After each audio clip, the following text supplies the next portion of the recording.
So everyone, if you watched my video from earlier this week about some iDevices losing iOS and iPadOS 17 support, then you might have noticed my information blunder. Like this 2018 iPad Pro will be losing support with iOS and iPadOS 17.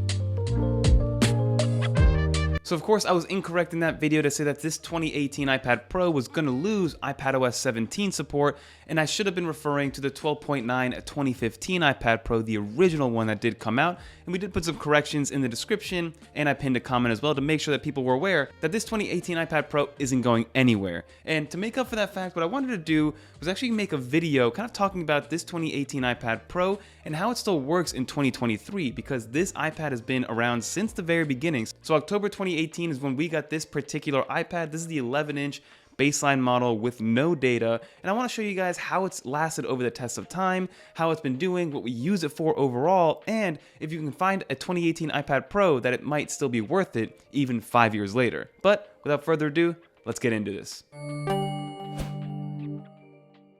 So the 2018 iPad Pro is what started pretty much my love for all of these iPads. When I first got the 12.9-inch 2018 iPad Pro, I saw this machine and then I was using it for a while and just realized how powerful it was and how quickly it was rendering files, how quickly I was able to get from application to application. And keep in mind, this is still iOS 12 and iPadOS 13 when I was really using this iPad for the first time. And I was just blown away by just how powerful it was. And yes, there were some software limitations and some software workarounds back then, but overall, I just enjoyed, first of all, the design and the hardware of the device and just the usability overall. So let's briefly talk about the design, because there's a reason Apple has kept this pretty much identical design language through these 5 years of this iPad Pro being out. The only difference that you would notice between a 2018 iPad Pro and then the brand new M2 iPad Pro is twofold, right? The first one is the camera module, of course, as you can see right here. The 2018 iPad Pros were equipped with a 12 megapixel shooter on the rear, but just one single one with the microphone and the flash, versus now with the 2021 and the 2022 and even the 2020, you have dual cameras, so you have a wide and an ultra wide, you have that LiDAR scanner, the flash, and of course the microphone as well. So the camera module is a little bit different on the rear. And then the only other physical difference that you will notice is that the older iPad Pros, and this was only done recently with the newest iPad Pros, is that the older iPad Pros just said iPad on the back of it down here on the bottom portion of the iPad, versus now with the newer iPads, Apple, I guess the iPads are so similar that they need to physically distinguish which one is which. So the new iPads now say iPad Pro as opposed to just iPad. But even 5 years later, this design still stands true, right? You got that industrial design, it stands on its own. It's so thin for what it was, especially back then. The feel in the hand is perfect. The actual bezel is there because it's a lip for your thumbs to hold on to. So the bezel is thin enough so it still feels screen to screen or edge to edge, but it's thick enough so you don't feel uncomfortable holding it for long periods of time. And this 11-inch in particular is very easy to wield, especially if you're coming from a 12.9-inch, because this thing just feels like I can kind of throw it around, throw it on the couch, lay down and view content while holding it over my head, versus with the 12.9, it's still a little too heavy to get all that done. And then let's talk about quickly what's internally in this actual iPad. So you are rocking the A12X chip in here. I think it's the A12X Bionic in here, and you are still using 4 gigs of RAM total. And with this variation, I actually only have 64 gigs because I went with the baseline model in 2018, and the only option was 64 gigs at that cheapest price point of $799. But even though it's only 4 gigs of RAM and it is a chip that's about 5 years old now at this point, it can handle everything that you throw at it, which we'll touch on in a little bit. But I did want to bring up a couple more hardware pieces that have really lasted the test of time that Apple has kept around even 5 years later to their fully loaded M2 iPad Pro. And that has to be the Pro Motion Display. The Pro Motion Display on this thing has been absolutely wonderful. It's 120 Hz with a 240 Hz sample refresh rate, so whenever you touch it, it feels even faster. It's extremely fluid, it's crispy. The actual PPI is about 364, I believe, but I'll double check that for you guys and we'll leave a comment down below. So it's very crispy, it's very fluid, it never hiccups on me even 5 years later. The 120 Hz display is amazing, and even to this day, I would recommend getting this 11-inch iPad Pro over, let's say, an iPad Air, because the iPad Air does not have that Pro Motion. And give me a 5-year-old chipset versus a brand new one, but with a 60 Hz display, it still feels slow. It's still going to feel slow, especially if you're used to that 120 Hz display. Like, I have a 13 and a 14 Pro Max iPhone with their version of Pro Motion and the 120 Hz display, versus this iPhone mini that I have behind me is only 60 Hz, and you can really tell the difference in the feel and the usability. It's hard to portray on camera, but it just feels a little snappier overall when you're using the 120 Hz Pro Motion display. And it also gives you up to 600 nits of peak brightness, which is plenty bright, especially for indoor use and even outdoor use to a certain extent. So overall, it is a great screen. The 120 Hz, it's actually 264 ppi after we did a quick look, which is still very crispy and it's still a Retina display image. And then also that peak brightness gives you a perfect screen on a small and portable device. And then also the speakers themselves, these quad speakers, 5 years later, are still amazing. Probably the most powerful speakers in this form factor that you will ever find. It would replace some smaller, maybe $50 Bluetooth speakers that I would find.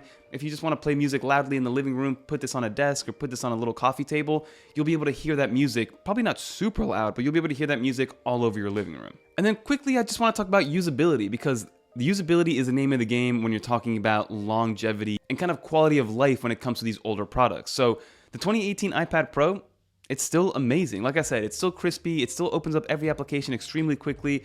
I don't use it to the extent that I use my M1 iPad Pro behind me. Like my M1 iPad Pro, I use it for video editing, for photo editing. It's pretty much my YouTube machine.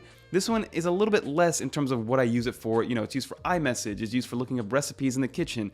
It's used as a baby monitor at my nightstand to be able to watch our baby through the Nanit video camera and things like that. So it's more kind of day-to-day tasks, so emails, smaller and less intensive tasks overall. But if you do want to throw up LumaFusion or you do want to throw up Affinity Photo and edit a video in 4K, I was doing that on my 2018 iPad Pro with zero issues, and I can still do it on this one. So maybe if you're an upcoming content creator and you want to do some vertical content creation, this could be the way to go if you find it at a reasonable price. And then in terms of I/O, another thing that set this apart from the older iPad generations is that it was the first iPad to bring USB-C built right into here. And again, this is USB-C and not Thunderbolt. So with the 2021 iPad Pros, Apple went Thunderbolt, but USB-C, and it's a Gen 2 port, so USB-C 3.1 Gen 2 means you still get up to 10 gigs of transfer speed. So if you want to use a hard drive or maybe import some SD card files with an SD card adapter, by all means, this is going to be more than enough, versus the 2021 iPad Pro has up to 40 gigs of transfer speed with that Thunderbolt 3 support. And then the last thing I do want to mention is that even though this is a 5-year-old device, you can still use it with a Magic Keyboard. Like, it still has the original 3-pin connectors on the bottom, so you can use it with that slim Folio keyboard, you can use it with Logitech's Folio keyboard, you can use it with a Magic Keyboard. I wish I had the 11-inch Magic Keyboard, I only have it for the 12.9. It is more of a compact situation, and I probably personally would not spend $300 on a Magic Keyboard for this, but if you are somebody that wants a Magic Keyboard in that 11-inch form factor, this 2018 iPad Pro fully supports that trackpad and Magic Keyboard support. And like I said, you could still use it with the old Folio keyboard, which we also have right now. And then obviously it works with any other 3-pin connector ready accessory. Like I mentioned, the Logitech Combo Touch, which is a cheaper alternative to that Magic Keyboard. So unless you're really that 1% of users of the iPad Pro world where you need the utmost power and you need that M2 or that M1 chip, or maybe the ability to have up to 16 gigs of RAM, if you're using this iPad Pro next to the 2022 M2 iPad Pro and you're just using day-to-day tasks and even some more intensive tasks like editing in LumaFusion, you probably will not notice a difference until you actually turn the iPad around and see that it has a different camera module. And that's saying something for these iPads. And I think that's why these iPads have held their value for such a long time. Because right now, these 2018 iPad Pros are still about $399 to $499, depending on how well they were kept, how refurbished they are, how used they've been. But you can pick one up for about $400, which means that it only lost about half its value in 5 years, which is absolutely insane. So if you guys can still find a 2018 iPad Pro, or maybe you're thinking about selling it, you probably should hold off a little bit longer, because I kind of think we'll get up to maybe iPadOS 19 support on this one, so maybe 2 up to 3 more years of support with actual iOS updates and iPadOS updates.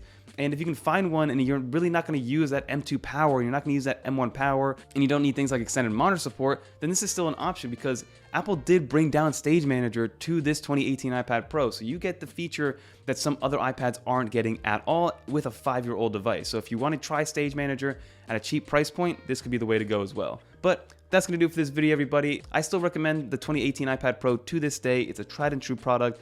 Works exactly how you want it to. It still compares perfectly to a 5-year newer iPad Pro that's on the market today. And if you can find one for $400, maybe even $500, definitely jump on it if you're looking to get into the iPad Pro world. And if you have one right now, hold on to it a little bit longer, because you can still make use of it overall. But again, apologies for that blunder in the earlier video. This 2018 iPad Pro will still be supported with iOS and iPadOS 17. But that's going to do for this video, everybody. If you made it to the end, leave a little dolphin in the comments down below so I know that you made it to the end. And leave some comments down below. Do you guys still own a 2018 iPad Pro? How do you use it? I'm very curious to know. But that's going to do it. If you guys want to watch some more macOS, iOS, or iPadOS content, click on one of these videos right here. Until next time, I'm Fernando. I'm out of here, everybody.